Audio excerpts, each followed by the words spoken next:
बिस्मिल्लाहिर्रहमानिर्रहीम। मैं तुहाडा खादम चौधरी आबद अवामी मसैल दे नाल अज मैं मौजूद हाँ उजरा शाह मुकीम दा महला शाह मीर। इत्थे अहले मुहल्ला ने आपदा एहतजाज रिकार्ड कराया है।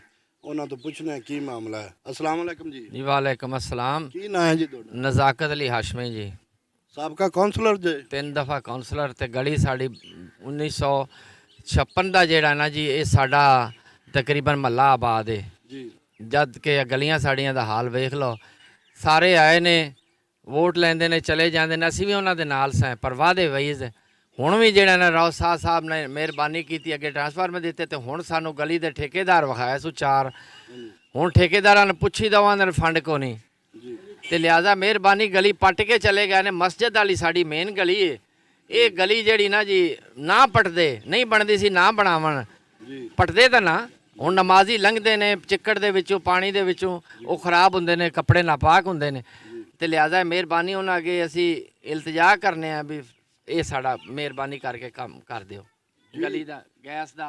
जी मैंबर साहब ने सही कहा है कि साढ़े ਜਿਹੜੇ ਮਸਾਇਲ ਨੇ ਹੱਲ ਕੀਤੇ ਜਾਵਣ। ਸਾਡੀਆਂ ਗਲੀਆਂ 3-4 ਇਕੱਠੀਆਂ ਨੇ, ਉਹਨਾਂ ਦੇ ਵਿੱਚ ਕੋਈ ਵੀ ਨਹੀਂ ਆਦਾ। ਆਵਾਮੀ ਨੁਮਾਇੰਦੇ ਆਉਂਦੇ ਨੇ, ਹੁਣ ਵੋਟ ਲੈਣ ਆਵਣ ਦੇ, ਵੋਟ ਲੈ ਕੇ ਚਲੇ ਜਾਵਣ ਦੇ। ਗਲੀਆਂ ਦਾ ਕੋਈ ਵੀ ਇਹਨਾਂ ਦਾ, ਸਾਡੀਆਂ ਗਲੀਆਂ ਪੱਟੀਆਂ ਨੇ ਤੇ ਪੱਟੀਆਂ ਹੀ ਰਹਿ ਜਾਣੀਆਂ ਨੇ। ਇਹਨਾਂ ਦਾ ਅਸੀਂ ਇਤਜਾਜ ਰਿਕਾਰਡ ਕਰਾ ਰਹੇ ਹਾਂ ਕਿ ਸਾਡਾ ਗਲੀਆਂ ਬਣਾਈਆਂ ਜਾਵਣ। जी हाँ गैस पारू ने जी साडा तो महला असी ना जिवें वो पानी टाइलां वाला हुंदा है ना जी, साडा गैस भी इस तरह ही आंदा भी असी 3-3 4-4 5-5 हज़ार के गरीब आदमी लकड़ां बालदे पे महीने दियां, गैस आंदा नहीं, बिल आ जाता है। लिहाजा भी मेहरबानी करके असी अगे भी गए भी साडा उधरों गैस चूनी रोड तो आंदा पैनू सानू शाह मीर चौक च दिता जाए तो उधरों बंद किया जाए तो फिर वो महला भी जड़ा कारामद हो सकता है गैस। की मामला है जी यही गल जिहड़ी कीती है साहब ने बई असी बड़े आवाज़ार है, साढ़े साइकिल नहीं लंघ सकती, असी आप तुरनों आवाज़ार है, बुढ़े बंदे ठुड्डे लेंदे हैं। तो मेहरबानी करके साढ़े नाल कीता जाए प्यार के सानू टफ टाइल लवाई जा।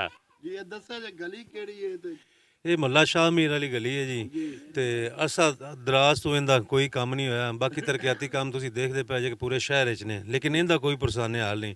ਲੱਖਾਂ ਕਰੋੜਾਂ ਰੁਪਈਆਂ ਦੇ ਫੰਡ ਜਾਰੀ ਹੁੰਦੇ ਨੇ, ਸਭ ਕਰਪਸ਼ਨ ਦੇ ਨਜ਼ਰ ਹੋ ਜਾਂਦੇ ਨੇ। ਜਿਹੜੇ ਉਹਨਾਂ ਦੇ ਮਨਜ਼ੂਰੇ ਨਜ਼ਰ ਨੇ ਉਹ ਖਾ ਪੀ ਰਹੇ ਨੇ, ਲੇਕਿਨ ਜਿਹੜੇ ਮਾੜੇ ਨੇ ਤੁਸੀਂ ਇਹ ਨਜ਼ਰ ਮਾਰ ਲਓ ਕਿ ਇਹਦੇ ਵਿੱਚ ਪੈਦਲ ਬੰਦਾ ਨਹੀਂ ਚੱਲ ਸਕਦਾ, ਸਾਈਕਲ ਤਾਂ ਬੜੀ ਦੂਰ ਦੀ ਗੱਲ ਹੈ। ਤੇ ਕੋਈ ਪੁੱਛਣ ਦੱਸਣ ਵਾਲਾ ਨਹੀਂ। ਕਈ ਵਾਰੀ ਅਸੀਂ ਦਰਖਾਸਤਾਂ ਦਿੱਤੀਆਂ ਨੇ, ਕਈ ਵਾਰੀ ਇਕੱਠੇ ਹੋ ਕੇ ਅਸੀਂ ਉੱਥੇ ਕਮੇਟੀ ਜਾ ਕੇ ਉਹਨਾਂ ਦੀ ਮਿਹਨਤ ਕੀਤੀ ਹੈ। ਬਸ ਜੀ ਹੋ ਜਾਏਗਾ, ਝੂਠੇ ਲਾਰੇ ਹਮੇਸ਼ਾ ਤੋਂ। ਤੇ 25-30 ਸਾਲ ਹੋ ਗਏ ਨੇ ਇਸ ਗਲੀ ਦੇ ਵਿੱਚ ਕਿ ਕਿੱਟ ਨਹੀਂ ਲੱਗੀ। ਤੇ ਸਾਡਾ ਇਹ ਕਾਮੇ ਵਾਲਾ ਅੱਗੇ ਇਹ ਅਸੀਂ ਰਿਕੁਐਸਟ ਕਰਨੇ ਆ ਕਿ ਸਾਡੀ ਗਲੀ ਨੂੰ ਜਿਹੜਾ ਨੇ ਜੀ ਬਣਾਇਆ ਜਾਵੇ, ਅੱਛੇ ਤਰੀਕੇ ਦੇ ਨਾਲ ਗਲੀਆਂ ਦੀ ਮੁਰੰਮਤ ਕੀਤੀ ਜਾਵੇ ਤਾਂ ਕਿ ਇਹ ਨਾਲ ਹੀ ਕੁੜੀਆਂ ਦਾ ਹਾਈ ਸਕੂਲ ਹੈ। ਇਸੇ ਗੰਦੀ ਗਲੀ ਦੇ ਵਿੱਚੋਂ ਬੱਚੇ ਲੰਘ ਕੇ ਰੋਜ਼ ਸਕੂਲ ਜਾਂਦੇ ਨੇ, ਟੀਚਰ ਸਕੂਲ ਜਾਂਦੇ ਨੇ ਤੇ ਬੜੇ ਮੁਸ਼ਕਲਾਤ ਦਾ ਸ਼ਿਕਾਰ ਨੇ। जी इन्हां दा मुतालबा है कि असी पहले भी 1-2 दफ़ा राव साद अजमल साहब को गए हाँ, इस गली पर रिक्वेस्ट की है तो उन्होंने ठेकेदारां नूं कहा, ठेकेदारां ने इस गल नूं इग्नोर किया। उन्हें आ तो इत्थे विजिट भी नहीं किया, बल्कि साडी गली दे विच उन्हें चक्कर भी नहीं लाया। मेरा कैमरामैन तुहानूं विखा सकता है कि गली दीयां इट्टां किस तरह टूट फूट होईयां पईयां ने। बिल्कुल मस्जिद दे विच नमाजी जाते हैं तो नमाजी भी बड़े मुश्किल दे नाल इत्थों गुजरते हैं। बच्चे स्कूल जाते हैं, उन्होंने भी गुजरना मुश्किल हो गया है। तो वो अहले मुहल्ला आपदा एहतजाज रिकार्ड कराते हैं कि फौरी इस वीडियो के जरिए साडा इस गली का, इस मुहल्ले का नोटिस लिया जाए और इस गली दे नाल जिहड़े भी इहदे मसाइल ने, गैस दे ने या टफ टैल का मनसूबा है, जिहड़ा भी है जिस हद तक हो सकता है वो क्लीयर किया जाए।